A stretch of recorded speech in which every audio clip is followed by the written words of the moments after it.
Егер менің әлемім күйресе, сенің қаржылық қамтамасыз етуің де тоқтайды, Берак, мен күрескермін. Бір есік жабылса, одан да үлкені ашылады. Меніңше, сен Серхатқа лайық емессің. Оған мен сияқты әйел керек, бұл не деген бос сөз. Берак, сені лайық емес, кешіріңіз. Сен жақсы әкесің, жақсы күйеуісің. Оның саған бұлай қарауға құқығы жоқ, тыңдаңыз, мен не айтып тұрғаныңызды білмеймін. Бірақ әйелім туралы бұлай айтуға жол бермеймін. Елеріңнің тағы бір алды. Алло, Берак, сенің Седеф деген құрбың бар ма? Мені естіп тұрсың ба? Ол қыздарды көріпті. Кішісі қайда деп сұрады. Мен бұл әйелге бізде басқа бала жоқ дедім. Бірақ ол бәрібір қоймады, Серхат бәрін білді.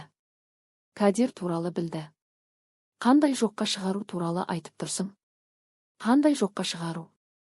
Бәрі бітті. Түсінбейсің бе? Бірақ бұл масқараны мен жалғыз көтермеймін. Мен Серхатқа Кадирдің әкесі сен екеніңді айтамын. Естіп тұрсың ба? Мен сені өзіммен бірге түбіне сүйреймін. Беракты ауруханаға алып кетті.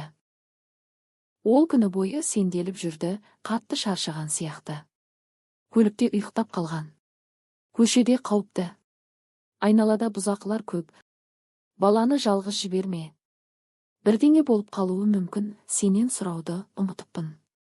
Ол Кадирді итеріп жіберді. Бала құлап қалды. Сен мен туралы шағымдандың ба? Жоқ, шын айтамын, Тюлай апай, тек байқап көр, мен сені есіктен шығарып жіберемін, саған оны істеудің не керегі бар? Тағы не болды?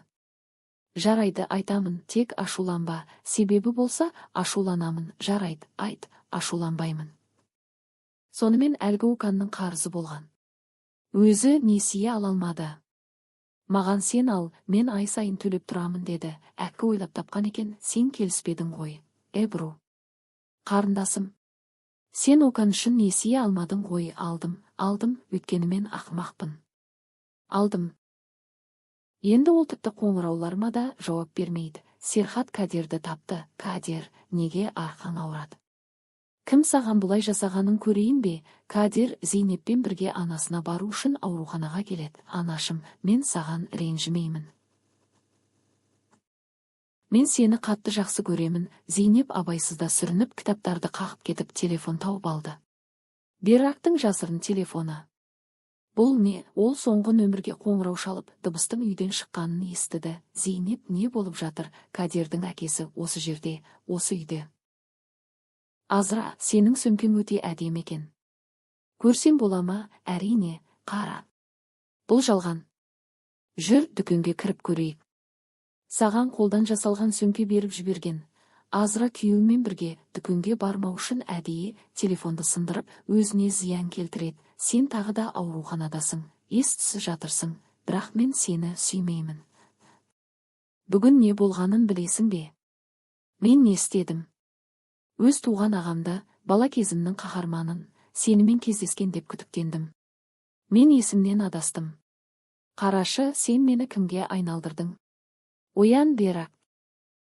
Сені сүйгендіктен емес, сені жек көргендіктен.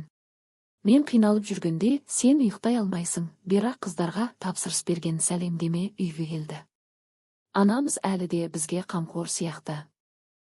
Кадир бәрін көріп, өзіне сыйлық жоқ деп ренжиді. Кадир, неге жылап тұрсың? Маған қара. Сенің сыйлығың әлі жолда шығар. Сәлемдеме кешігіп жатқан болар. Оны ойлама. Жата ғой. Жақсы нәрселерді ойла, өте әдемі. Мұндай қуыршақтарды дүкеннен де таба алмайтын шығарсың. Мен таң қалдым, мен мынасын аламын. Оян, таң атты. Кадир сыйлығын көріп қуанып кетті. Демек, анам мені де жақсы көреді, әрине, жақсы көреді. Сен Кадирмен сөйлестің бе? Берактың қызымен? Жоққа шығаршы, бұл өтірік деп айтшы, мен сандырақтап тұрмын деп айтшы. Біз бауырлармыз ғой.